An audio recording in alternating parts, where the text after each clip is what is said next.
Welcome all of you in our English classes channel.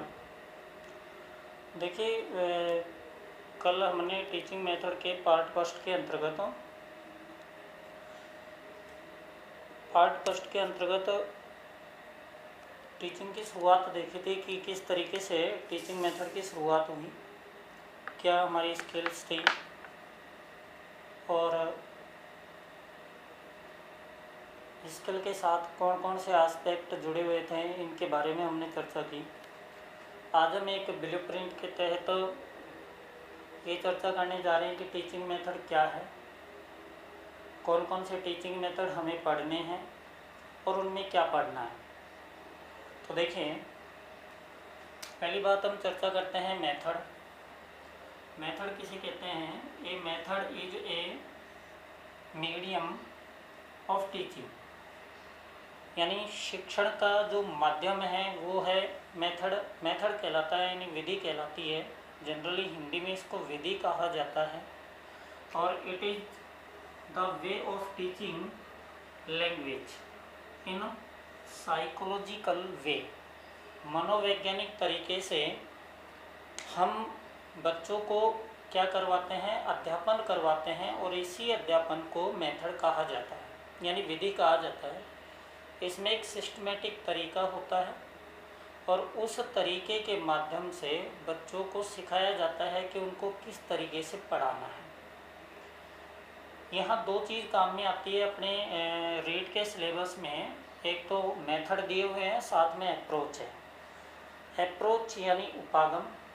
उपागम एक wide concept होता है, एक विस्तृत कॉन्सेप्ट होता है, जबकि मेथड अप्रोच का एक पार्ट होता है। यानी एक अप्रोच में कई मेथड हो सकते हैं, जबकि एक मेथड में कई अप्रोच नहीं हो सकते। अपने यहाँ एग्ज़ाम के पॉइंट ऑफ व्यू से 3 अप्रोच भी दी हुई है। अपन उन अप्रोच का भी अध्ययन करेंगे, लेकिन पहले अपन क्लासिफिकेशन करते हैं मेथड का, कि मेथड को कितने भागों में बांटा है। तो देखिए, यहाँ हम देखते हैं मेथड को 2 भागों में बांटा गया है। एक तो ओल्ड मेथड और दूसरा है न्यू मेथड। ओल्ड मेथड के अंतर्गत आता है ग्रामर कम ट्रांसलेशन मेथड, जिसको जीटी मेथड के नाम से जानते हैं। ओल्डेस्ट मेथड के नाम से भी इसको जानते हैं। दूसरा आता है डायरेक्ट मेथड। न्यू मेथड में आते हैं सब situational method, audio lingual method, bilingual method, doctor west new method. ये हमारे न्यू मेथड में आते हैं। देखिए, क्लासिफिकेशन मेथड का किया गया 2 पार्ट में। पहला पार्ट कहलाया ओल्ड मेथड, दूसरा पार्ट कहलाया न्यू मेथड। ओल्ड मेथड में आया अपना ग्रामर कम ट्रांसलेशन मेथड। इसी को हम ट्रांसलेशन कम ग्रामर मेथड भी बोलते हैं। इसी को हम क्लासिकल मेथड भी बोलते हैं। इसी को हम पर्सुअल मेथड भी बोलते हैं। इसी को हम ओल्डेस्ट मेथड भी बोलते हैं। इसी को हम सिसेरियन मेथड के नाम से भी जानते हैं, ट्रांसलेशन मेथड के नाम से भी जानते हैं। बहुत इसके उपनाम है, सरनेम इसके बहुत देखने को मिलेंगे। अभी अपन इसके ऊपर डीपली चर्चा करेंगे। दूसरा है डायरेक्ट मेथड। न्यू मेथड में यदि हम बात करते हैं तो पहला है सबसिचुएशनल मेथड, दूसरा है ऑडियो लिंगुअल मेथड, तीसरा है बाईलिंगुअल मेथड और चौथा है डॉक्टर वेस्ट न्यू मेथड। हम इनकी चर्चा करेंगे प्रत्येक मेथड की। अब अपन शुरुआत करते हैं मेथड में, और मेथड में हम ओल्ड मेथड से शुरुआत करते हैं। ओल्ड मेथड में भी हम बात करेंगे ओल्ड मेथड, और ओल्ड मेथड में भी हम बात करेंगे ग्रामर कम ट्रांसलेशन मेथड। पहली बात हम ये जान लेते हैं कि ग्रामर कम ट्रांसलेशन मेथड क्या है। इसके सबसे पहले देखते हैं उपनाम, इनको सरनेम कहा जाता है। पहला नाम तो है ग्रामर कम ट्रांसलेशन मेथड,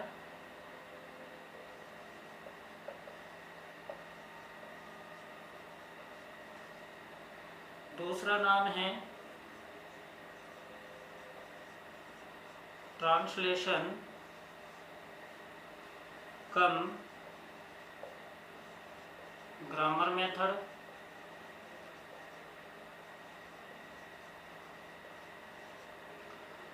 तीसरा इसी को कहा जाता है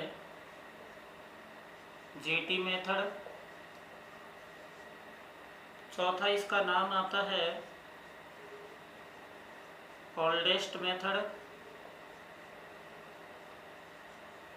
पांचवा इसका नाम आता है क्लासिकल मेथड, छठा इसका नाम आता है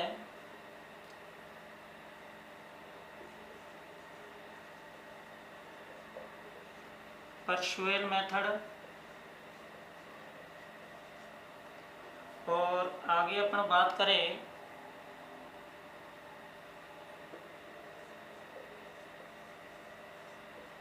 सिसेरियन मेथड,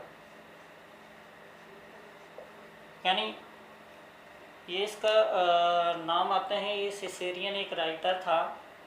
पर्शियन जो है ये एक जगह है जर्मनी की, वहाँ इसका उद्भव हुआ था, इसलिए इसको पर्शियन मेथड के नाम से भी जानते हैं। कुल मिलाकर इसके ग्रामर कम ट्रांसलेशन मेथड की यदि हम बात करें तो पहला नाम तो क्या है, ग्रामर कम ट्रांसलेशन मेथड। इसी को क्या कहा जाता है, ट्रांसलेशन कम ग्रामर मेथड। इसी को क्या कहा जाता है, जीटी मेथड। इसी को क्या कहा जाता है, ओल्डेस्ट मेथड। इसी को क्या कहा जाता है, क्लासिकल मेथड। इसी को क्या कहा जाता है, पर्सुएल मेथड। और इसी को कहा जाता है सिसेरियन मेथड। यानी 7 नाम इसके हो गए। एग्जाम में यदि इनमें से कोई भी नाम पूछा जाए तो आपको पता होना चाहिए वो कौन से मेथड की बात कर रहा है। यानी कुल मिलाकर हमने इसके एग्जाम के पॉइंट ऑफ व्यू से एक भी बिंदु या टॉपिक ऐसा नहीं छोड़ा जो ग्रामर कम ट्रांसलेशन मेथड से प्रश्न बने और वो इनसे बाहर जाए। ऐसा पॉसिबिलिटी बिल्कुल नहीं है। यदि ग्रामर कम ट्रांसलेशन मेथड से कोई क्वेश्चन बनेगा तो यहाँ जो कंटेंट आपको मिल रहा है उससे बाहर एक भी प्रश्न नहीं होगा। बात तो करते हैं ग्रामर कम ट्रांसलेशन मेथड के सरनेम के बाद में कि इसके एडवोकेट्स कौन कौन हैं, यानी समर्थक कौन कौन हैं। तो देखिए हम बात करते हैं इसके एडवोकेट्स की। एडवोकेट्स यानी हिंदी में कहे तो कौन कौन इसके समर्थक हैं। समर्थक में आपको 2-4 व्यक्तियों के नाम याद रखने पड़ेंगे। एक तो नाम है जैसे लॉर्ड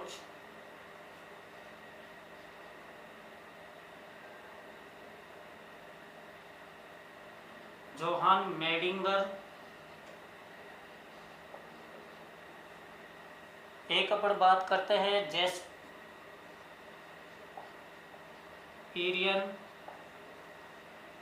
दूसरी बात करते हैं पासी।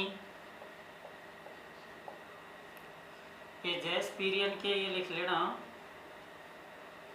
आधुनिक ग्रामर कम ट्रांसलेशन यानी जीटीएम का जो जनक है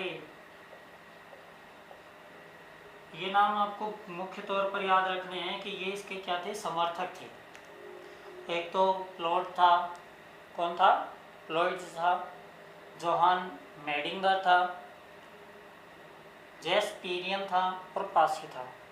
ये लोग इसके समर्थक थे। लोगों ने जीटीएम का समर्थन किया है। आगे अपन बात करते हैं कि इसके प्रिंसिपल क्या हैं, किस बेस पर जीटीएम काम करता है। तो देखिए हम अब चर्चा करते हैं प्रिंसिपल।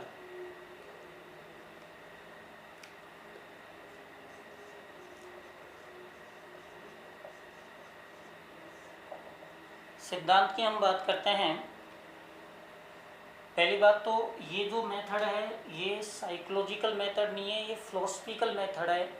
ये चीज़ ध्यान रखना। जैसे कहा जाता है ना आगमन विधि और निगमन विधि की अपन बात करते हैं कि निगमन विधि अमनोवैज्ञानिक है, ठीक उसी प्रकार ये निगमन विधि यानी डिडक्टिव मेथड पर काम करता है, इसलिए ये अमनोवैज्ञानिक है। ये साइकोलॉजिकल मेथड नहीं है, ये फिलोसफिकल बेस है। लेकिन इसमें दो प्रिंसिपल जो इसके है, पहली बात है grammar is the soul of the language.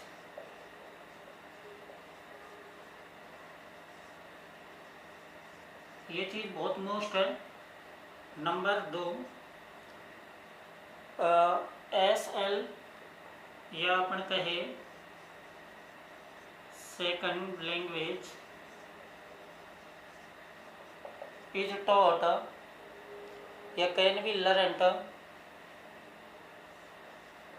Can be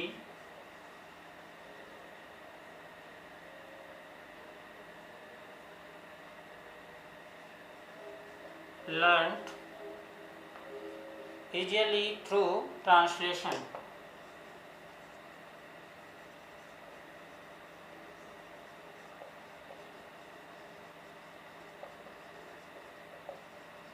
देखिए दो चीज़ इसकी मोस्ट हैं, ये दोनों में ये इसमें बहुत बार इसका प्रश्न तो बन भी चुका है कि ग्रामर की जो लैंग्वेज की जो सोल होती है, आत्मा होती है, वो किसको बताया? ग्रामर को बताया। दूसरा सेकंड लैंग्वेज कहो, फॉरेन लैंग्वेज कहो, ट्रांसलेशन के माध्यम से यानी ट्रांसलेशन करके वर्ड टू वर्ड ट्रांसलेशन इसमें होता है, तो ट्रांसलेशन के माध्यम से आसानी से सीखी जा सकती है। लेकिन कौन सी? Second language. आगे आपको ये दोनों चीज़ समझ आ गई होगी। ग्रामर यानी लैंग्वेज की जो सोल है वो क्या होती है? ग्रामर होती है। जो सेकंड लैंग्वेज सीखी जाएगी वो किस तरीके से सीखी जाएगी? ट्रांसलेशन के माध्यम से। आगे आपको देखिए अपन बार बार ये सेकंड लैंग्वेज लिखेंगे, फॉरेन लिखेंगे, मैं आपको टर्म्स बता देता हूँ, ये टर्म्स आप ध्यान रखना। टर्म्स में अपन बात करते हैं, एक तो एमटी। एमटी जब अपन लिखेंगे तो आपको याद आना चाहिए क्या होगी? Mother tongue.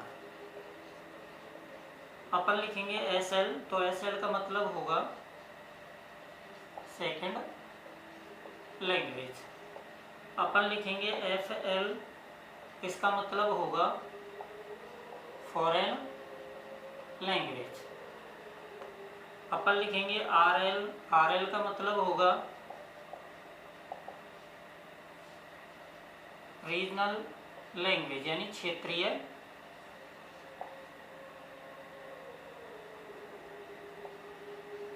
भाषा। ये टर्म्स आपको याद होनी चाहिए। एमटी यानी मदर टंग, एसएल यानी सेकंड लैंग्वेज, एफएल यानी फॉरेन लैंग्वेज और आरएल यानी रीजनल लैंग्वेज। ये टर्म्स आपको याद रखनी है क्योंकि अपन शॉर्ट फॉर्म में इनकी बात करेंगे। आगे अपन बात करते हैं कैरेक्टरिस्टिक्स ऑफ दिस मेथड, कि इसकी विशेषताएं क्या हैं।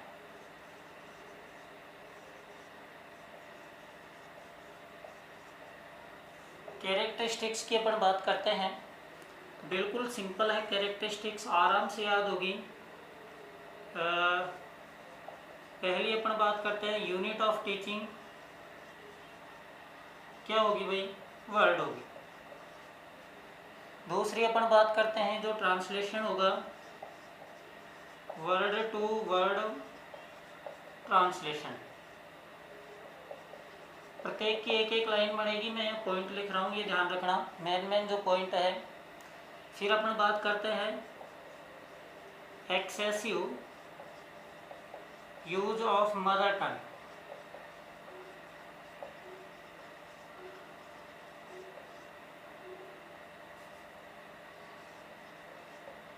नेक्स्ट अपन बात करते हैं little use of target language. एक टीएल का ध्यान रखना, टीएल का अपन जो शॉर्ट फॉर्म बोलेंगे वो टारगेट लैंग्वेज होगी, ठीक है। फिर अपन more emphasis on reading and writing. More emphasis on reading and writing. फिर एक और बात करेंगे, ग्रामर इज टॉट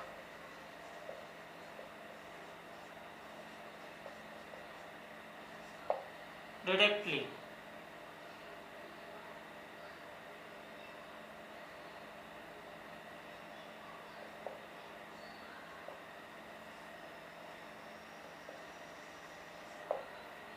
यानी अभी अपन देखेंगे इनको, डायरेक्टली क्या होती है, निगमन विधि होती है, अपन इसके ऊपर भी चर्चा करेंगे।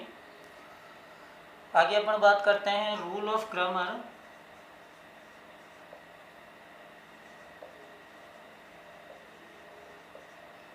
Rule of grammar are memorise.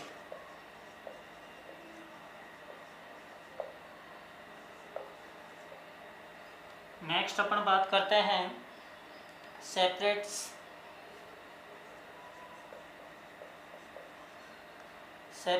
Books और ग्रामर।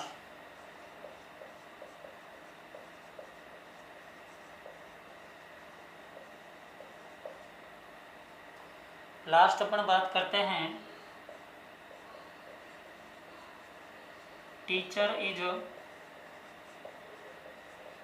सुप्रीम, या कह सकते हैं टीचर सेंटर्ड।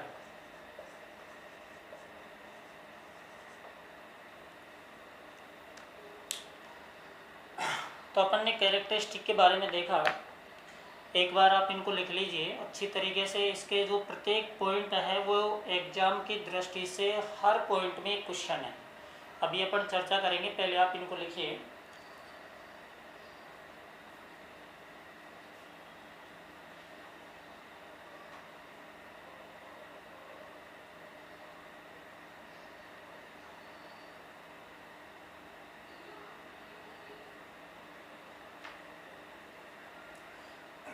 वरना स्क्रीन शॉट ले लेना, उसके माध्यम से लिख लेना। देखिए, चर्चा करते हैं कैरेक्टरिस्टिक्स, विशेषताएं। इसमें जो टीचिंग करवाई जाती है वो वर्ड के माध्यम से करवाई जाती है। मतलब आप समझना क्या होता है कि क्लास में बच्चे बैठे हुए हैं, टीचर क्या करेगा, टेक्स्ट बुक लेगा। टेक्स्ट बुक का बहुत इंपॉर्टेंट रोल होता है इसमें। टीचर टेक्स्ट बुक लेगा, टेक्स्ट बुक में से कोई भी जो एक यूनिट है, लेसन है, उसको ओपन करेगा। उसके बाद में word to word teacher translation कराएगा। एक वर्ड टीचर बोलेगा, बच्चों को बोलने के लिए भी कह सकता है, या वर्ड टू वर्ड टीचर बोलता रहता है, बच्चे लिसनिंग करते रहते हैं। एक मोनोटोनस प्रोसेस उबाऊ हो जाते हैं, बच्चे नीरस हो जाते हैं, पढ़ नहीं पाते। तो वर्ड टू वर्ड इसमें जो यूनिट होती है पढ़ाने की, वो क्या होती है, वर्ड होती है। ट्रांसलेशन वर्ड टू वर्ड किया जाएगा। जो एक्सेसिव यूज़ है, मैंने जब वर्ड टू वर्ड होगा, मान लीजिए कोई मीनिंग बोल रहा है, दिस मीन्स ये है, तो यानी वो बार बार किसका यूज़ कर रहा है, मदर टंग का यूज़ कर रहा है। एक्सेसिव यूज़ हो रहा है मदर टंग का, यानी बच्चे लैंग्वेज को क्या करते हैं, एक्वायर करते हैं।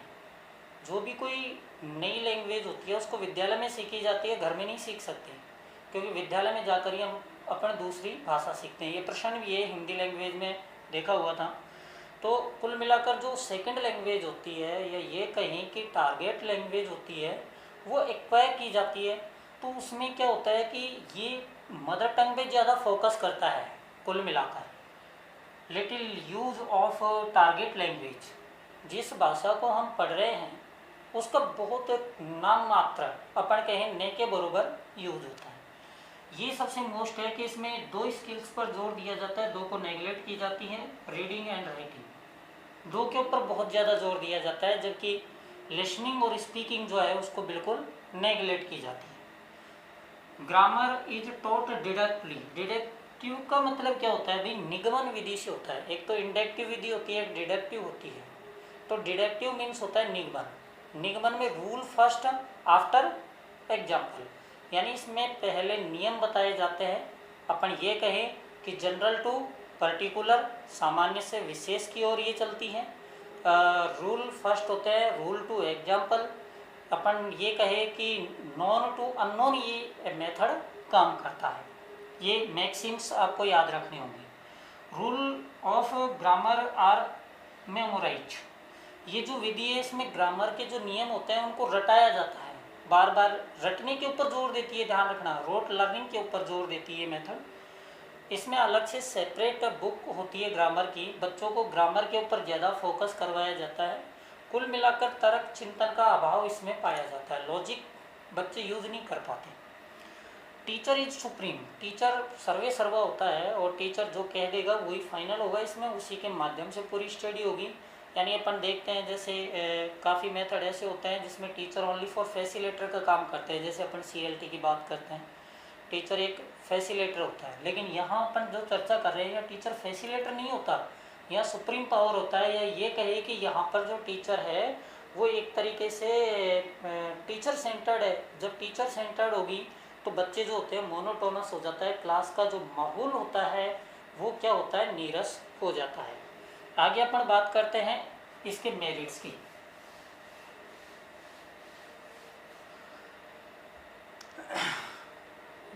ये कहे एडवांटेज या कहे मेरिट, क्या इसके लाभ हो सकते हैं? तो देखिए, लाभ की जब अपन चर्चा करते हैं तो काफ़ी अच्छे इसके लाभ है।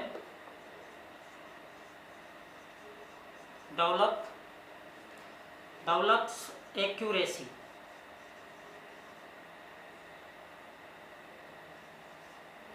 डेवलप एक्यूरेसी, और एक्यूरेसी किस में आएगी, राइटिंग। बहुत अच्छा पॉइंट है, नोट करना।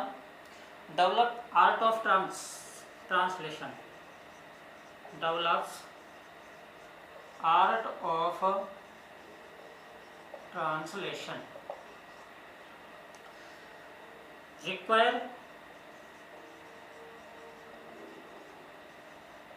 minimum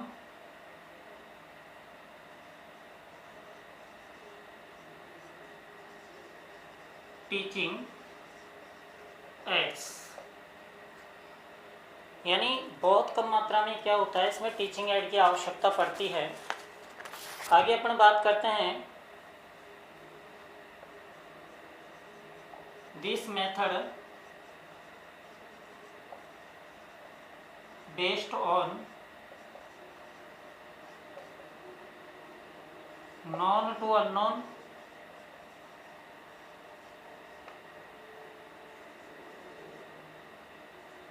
जनरल टू पर्टिकुलर, यानी simple to complex,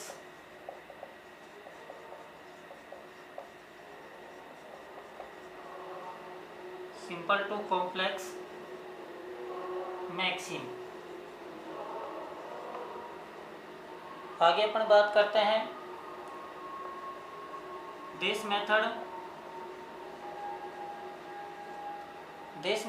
establish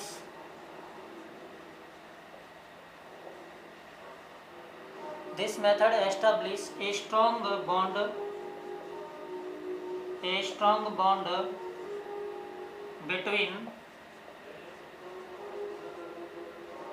new idea and old idea, यानी नए विचार और पुराने विचारों के बीच, न्यू आइडिया का मतलब यहाँ फॉरेन उससे है, फ्रेजोलॉजी से, और ओल्ड आइडिया का मतलब यह मदर टंग से है, दोनों के बीच में एक बॉन्ड स्थापित करता है। It is economical, time saving है, ये कुल मिलाकर सेव एनर्जी होता है, और ओवर क्राउडेड क्लासों के लिए बहुत अच्छा है। आगे अपन बात करते हैं, ये जो दो स्किल्स को प्रमोट करता है, रीडिंग एंड राइटिंग, दो स्किल्स को ये क्या करता है, प्रमोट करता है। एक ये भी लिख लेना, हालांकि ज़्यादा नहीं है। इट इज इकोनॉमिकल,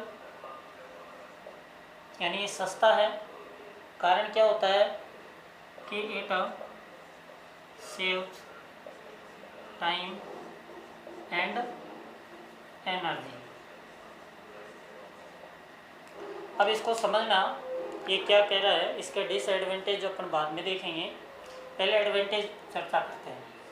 पहली बात आपको मोस्ट याद रखना है एक्यूरेसी। दो चीज़ होती है, एक्यूरेसी एंड फ्लुएंसी।